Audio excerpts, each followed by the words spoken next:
समय continues north west, central, east India, north peninsular India में heat wave conditions prevail कर रही हैं।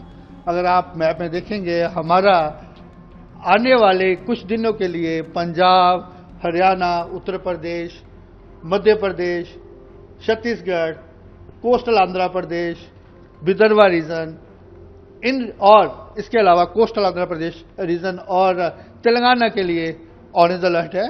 और इसके साथ ही हमारा, अगर आप आने वाले 3 दिनों की बात करें, हमारा ईस्ट यूपी के लिए, ईस्ट यूपी के कुछ हिस्से स्पेसिफिकली साउथ यूपी और ईस्ट एमपी के नॉर्थर्न पार्ट और विदर्भा के कुछ हिस्सों के लिए और नॉर्थ कोस्टल आंध्र प्रदेश के लिए आने वाले 3 दिन के लिए रेड अलर्ट है। अगर आप ओवरऑल बात करें तो पूरा north west India, central India, even east India इस समय हीट वेव कंडीशंस की ग्रिप में है और ऑलमोस्ट ये सिनेरियो आने वाले 5 से 7 दिन बना रहेगा। इसके अलावा अगर आप बाकी हिस्सों की बात करें, वेस्टर्न हिमालय रीजन में इस समय एक वेस्टर्न डिस्टर्बेंस प्रभाव कर रहा है।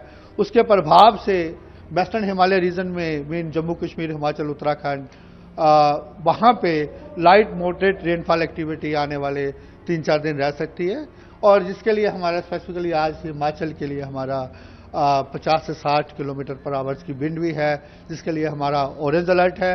और उसके अलावा northern part of Punjab, Haryana में भी हल्का फुल्का रेनफॉल एक्टिविटी हो सकता है।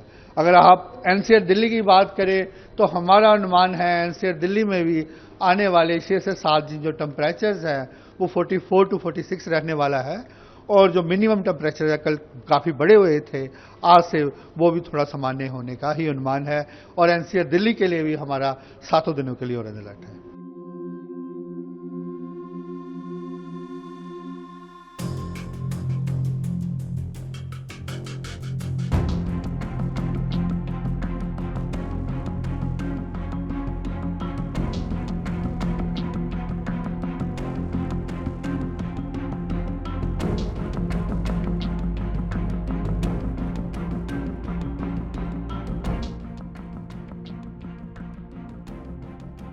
Experiencing heat wave where the temperatures go from 42 to 43 and it feels like it's more like 45 or 46 and even sometimes 48 degrees Celsius.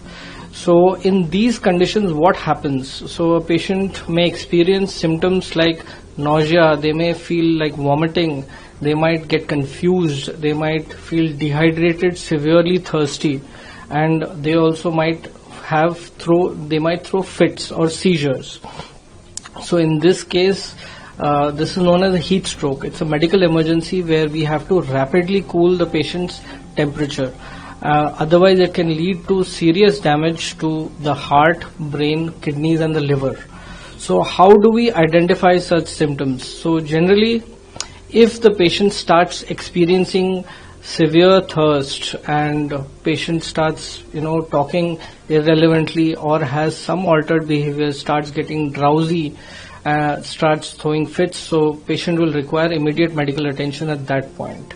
How can we avoid this? So for certain people, like people who are working during the daytime, especially in poorly ventilated areas, or laborers who are working out in the sun, it's very difficult for them to avoid such conditions. So picking up on these warning signs like severe thirst or severe fatigue, those are signs which have to be picked up, and at that point patient will require to be shifted to a cool area.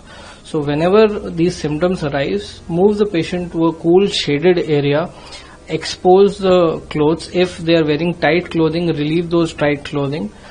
They will have to be cooled down. You can pour water over the body, that can help cool it down.